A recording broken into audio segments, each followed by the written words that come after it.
as we saw, the three steps that you told us. Just Yes, one second, I'll just go back to it. Correct. Notice of removal to the speaker, Yes. resolutions given to the governor, and the act of being sworn in as CM. Correct. There's one step earlier, probably one step which you can also add there, which was the governor's trust vote communication. I'm grateful, Mr. I'm grateful. Right. Now, Fourth step. suppose, notice of removal of the speaker, we are not really called upon to adjudicate upon the validity of the... Except in Navam Rebia. Your Lordship, if your Lordship chooses to refer, would have that issue. Navam Rebia, If we choose. in the broad, I'm saying it arises. I'm not saying your Lordship may have to for this case. I'm saying that's the core issue. I'm saying it's an issue. The governor asked for a trust vote. Yes. Two ways of looking at it. While the governor had material to call for a trust vote, in which case a further issue would arise as to whether he was justified in calling upon Shinde to form the government. Pinpointing, picking out a person and saying. Picking out a person, because even assuming that the governor had material to call for a trust vote, what is the basis for picking up Shinde? Second, that the governor had no material to ask for a trust vote. That there was no valid material at all on the basis of those three circumstances. That's a core question. And that goes to the heart of the matter. If I may digress for 30 seconds, Mr. Tushar Mehta was right when he quoted the couplet, but perhaps didn't realize that the second sentence applies against him. He quoted Bashir Bhadra to say, "Chup rahe to galat fehmiyan और भी बढ़ी, उसने वो भी सुना जो मैंने कहा नहीं, उसने वो भी सुना जो मैंने कहा नहीं." Whereas the governor in his letter at 326 PDF talks of a resolution to exit the government, which doesn't exist at page 55 as the resolution is held there. So he's hearing things. The resolution doesn't say that we are exiting the government. Yes, so he heard something. We had wanted to. Well, I found a more appropriate one for Mr. Mehta. I found a more appropriate phrase for Mr. Mehta, not Bashir. So the really question was whether there was a valid exercise of power by the governor to call for a trust vote. And what happens if we come to the conclusion that there was no valid exercise of power by the governor to call a trust? Everything false. Everything false is very... I'll be dealing with Bomai. That's the core question. Your Lordships is saved a lot of unnecessary exercise if your Lordship comes to that conclusion plus follows Bomai. Which in any case is... So then you, according to you, what? We reinstate the Uddhav Government? Straight away, let me first change my tack and go to Bombay. But you resign, no?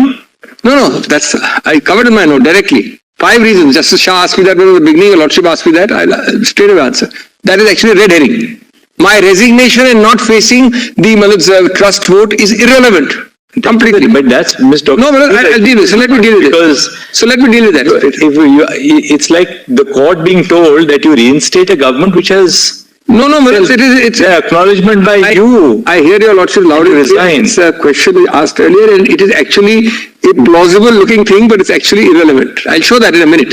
No, Mr. Kapchil, how can, just hypothetically, yes. How can the court reinstate a chief minister who did not even face the floor of test? Your Lordship is not reinstating anybody.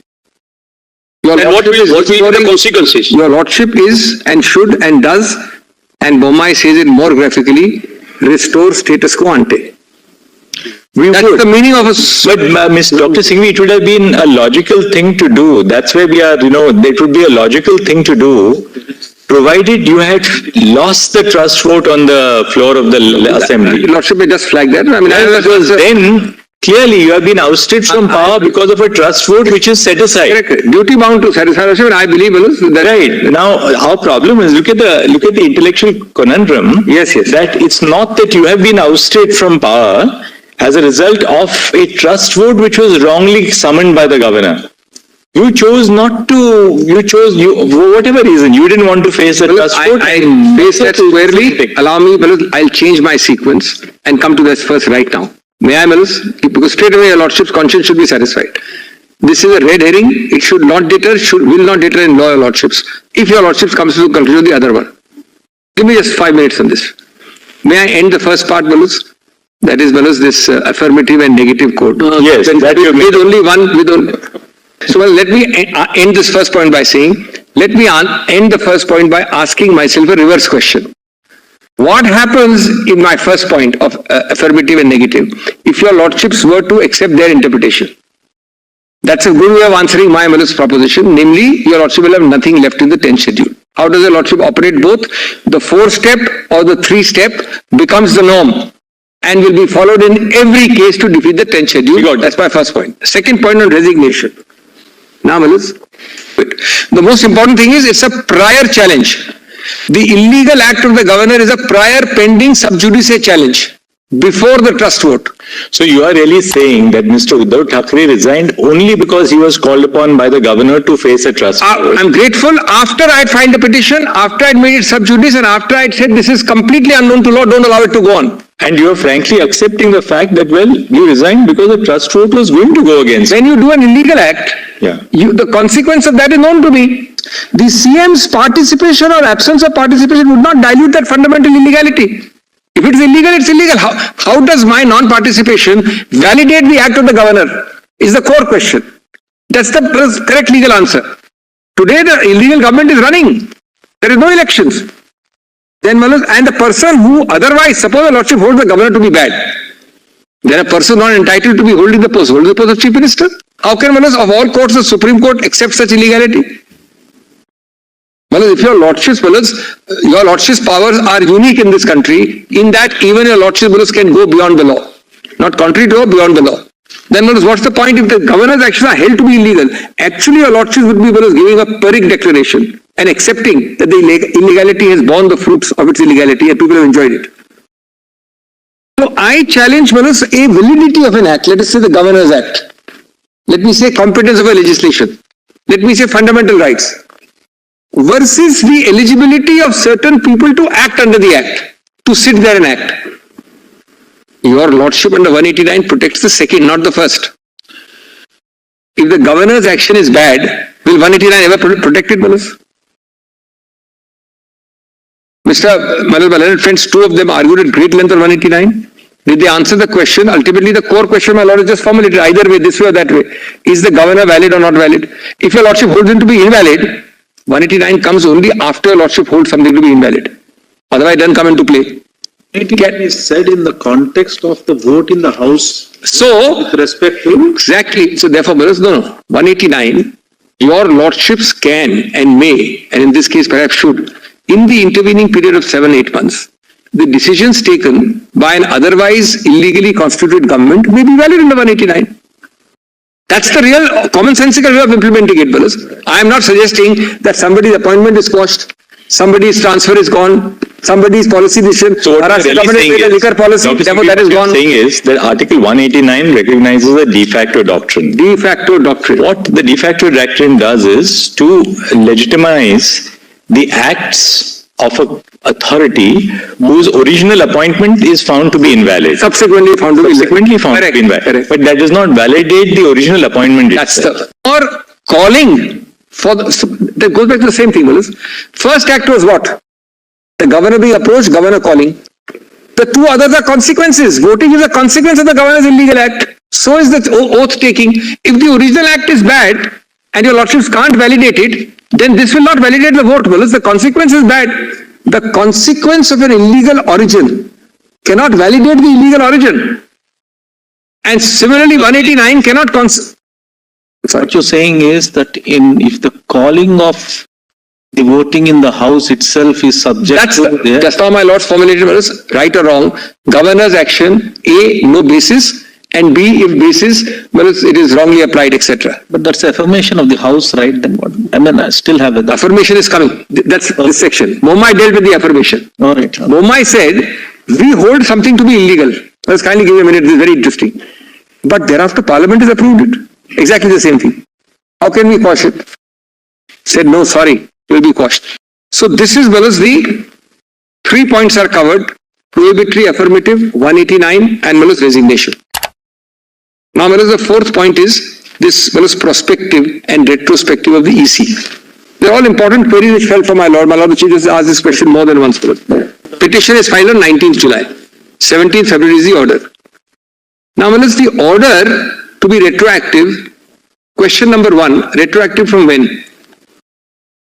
There are three possibility retrospectivities. Look at the consequence. Whether the Lordship doesn't hold it to be without the consequence. Three. One is, it is retroactive from the date the Shiva Sena was recognized as a 29A political party. That was 1990 or 92. I'm giving you three alternatives. I'm not... because today I am the Election Commission, I hold that this is the Shiva Sena. If it is retroactive, logically it should go to the date when 29A. But let's leave that. Second, it goes back to 21st June when this action started.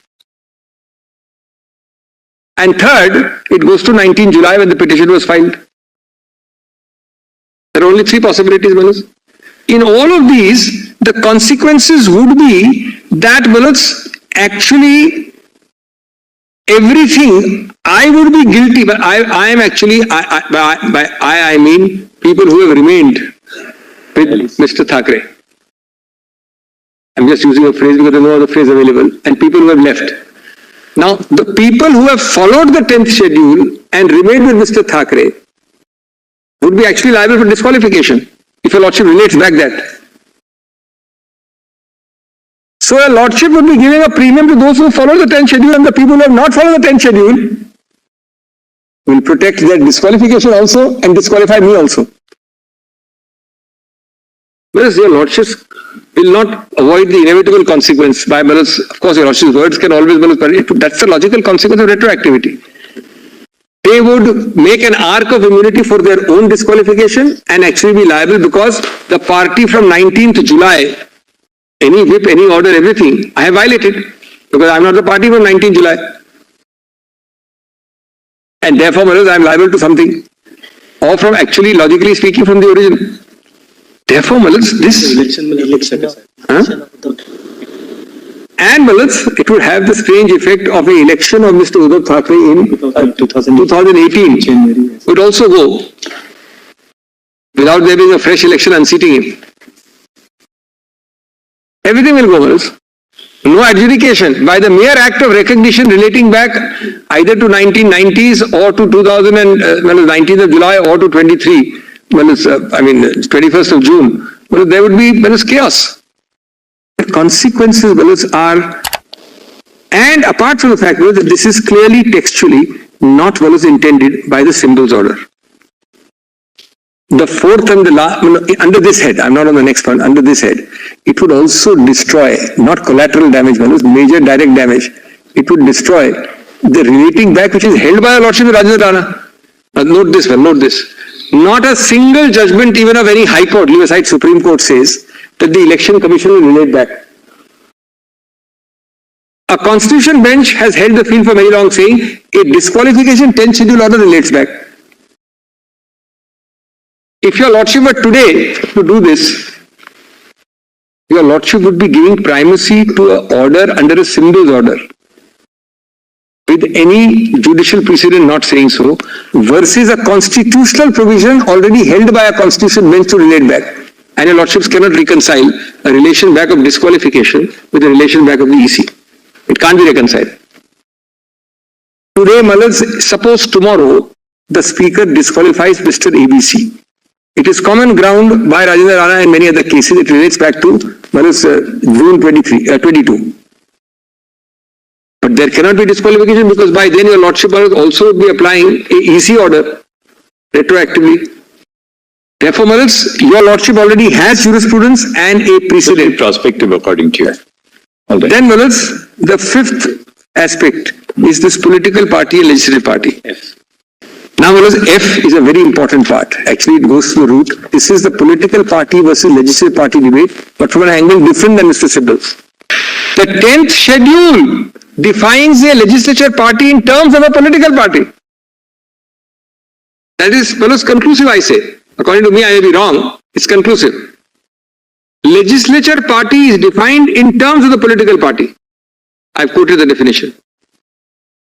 And your Lordship is concerned with a whip. Whip is peculiarly a political party activity.